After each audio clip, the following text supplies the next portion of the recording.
The lights of Ireland's Got Talent glowed like 1,000 stars as Jomar, a thin 17-year-old boy from the poorest part of Cebu City, stepped onto the stage with slow, nervous steps. His jacket was borrowed, 2 sizes too big, and his shoes were old enough that every step made a tiny squeak the microphone almost caught. He held his fingers together tightly, trying to hide the trembling that came from a lifetime of struggle more than from stage fright. For a moment, he kept his head down, afraid to meet the stares of the audience seated high above him. The crowd was silent, surprised by how young and fragile he looked. Some whispered to each other, curious and unsure. The judges studied him with mixed expressions. Aileen Byrne leaned forward first, her soft Irish accent wrapping around him like a warm blanket. "Are you all right there, love?" she asked gently. Jomar forced a smile, his heart beating so loudly he thought the whole theater could hear it. "Yes, Pa. I came here to sing Elvis, for my mama," he said, his voice small but honest. For a moment the entire room softened, the audience quieted, and even the strict judge, Fergus O'Connell, pushed his glasses up and stared at the boy with unexpected interest. "All right then, whenever you're ready," Aileen said. The music began, just a simple guitar intro, but Jomar instantly closed his eyes as if he were suddenly transported back to his tiny room in Cebu where he used to practice with a broken speaker. The moment he opened his mouth, the room froze. His voice didn't just sound like Elvis, it was Elvis. Deep, smooth, and powerful. A perfect blend of the king's golden tone and Jomar's own raw emotion formed by hardship. A breathless silence swept across the audience before turning into gasps. People stood up within seconds. A woman in the second row clapped her hands to her mouth, whispering, "My God, listen to him." Someone else shouted, "That's Elvis himself." Judge Fergus was the first to react. He slammed both palms onto the desk, stood up straight, and shouted, "No way. That's impossible." His face glowed with shock, like he had just witnessed a miracle happen on stage. Jomar continued singing, unaware of how wild the crowd had become. Every note he delivered was filled with memories of nights without food, days working odd jobs, and the dream he carried for his mother. And as he sang, the noise in the arena rose higher and higher until it felt like the walls were shaking.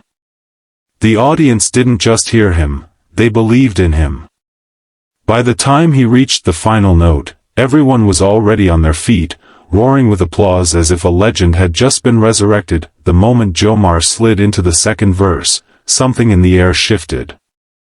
It was no longer just a performance, it was a confession, a release of every pain he had carried from Cebu to Ireland. His voice wrapped around the studio with a warmth and sorrow that didn't belong to a boy his age. Each note trembled with hunger, sacrifice, and the weight of his mother's hopes. People who had come to the show just to be entertained now found themselves holding their breath, unable to look away. Judge Aileen Byrne felt it first. She had judged hundreds of singers over the years, but nothing prepared her for the way Jomar's voice pierced straight into her chest. Her eyes widened, then softened, and before she realized it, tears were already gathering. She blinked fast, trying to keep them from falling, but the emotion in his voice made it impossible. She covered her mouth with both hands, shoulders trembling. "He sounds exactly like Elvis," she whispered under her breath, but with so much pain. Fergus O'Connell, the judge known for his tough exterior and sharp critiques, tried to maintain his usual stoic look. But even he failed. A single tear slid down the side of his cheek, which he quickly wiped away like he was brushing off dust. He shook his head hard, forcing a laugh through the lump in his throat. "Stop it, stop making me emotional," he shouted, half joking, half breaking. The audience laughed with wet cheeks, relieved to see even the strictest judge crumble. Jomar wasn't aware of any of this. His eyes remained closed, and he let the music carry him through every memory that hurt and healed him. When he stretched into the high note, long, bright, and perfect, the entire crowd rose to their feet again, this time screaming. Some cried openly. Others held their hearts. A man in the back waved his cap in the air like he was saluting a returning hero. By the time the final note faded, the arena felt electric. People hadn't just listened, they had felt him. They knew they had witnessed something rare, something unforgettable. Judge Aileen slammed her hand on the golden buzzer so hard the table rattled. A thunderous sound filled the studio as golden confetti erupted from above, raining down on the stage like a storm of blessings. Jomar opened his eyes and froze, completely stunned. His lips parted but no words came out. His knees buckled, and he sank to the floor as the confetti surrounded him like sunlight. Aileen rushed to the stage, heels clicking fast, tears running freely. She threw her arms around him. "You're not poor anymore, sweetheart," she whispered. "You've just changed your whole life." Backstage was a whirlwind of shouting, clapping, and running footsteps, but Jomar barely felt any of it. He stood frozen in the middle of the hallway, covered head to toe in bright golden confetti that clung to his hair, his shoulders, even his eyelashes. His chest rose and fell rapidly as he tried to steady his breath, but the shock of what had just happened was too big, too overwhelming. He pressed both hands over his heart, his fingers trembling uncontrollably. One of the crew members rushed forward with a towel and a bottle of water. "Breathe, lad, breathe, you did it," the man said, patting him gently on the back. But Jomar couldn't answer.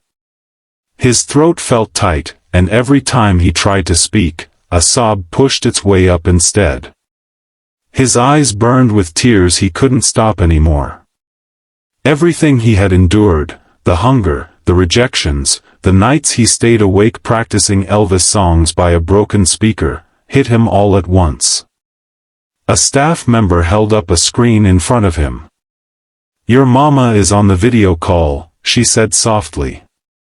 The moment his mother's face appeared, wrapped in a thin blanket inside their tiny Cebu home with its cracked walls and dim light bulb, Jomar completely broke.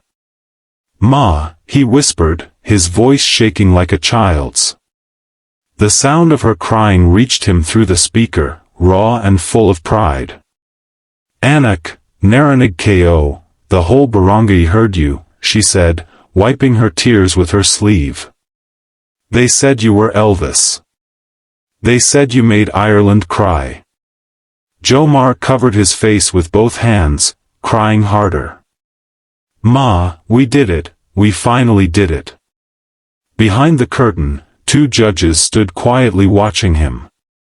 Fergus O'Connell shook his head in disbelief, still wiping away the last of his tears. His voice came out low and rough from emotion. "That boy, he's not just a singer. He's a miracle. A real one." Beside him, Judge Aileen clasped her hands together, smiling through her still wet eyes.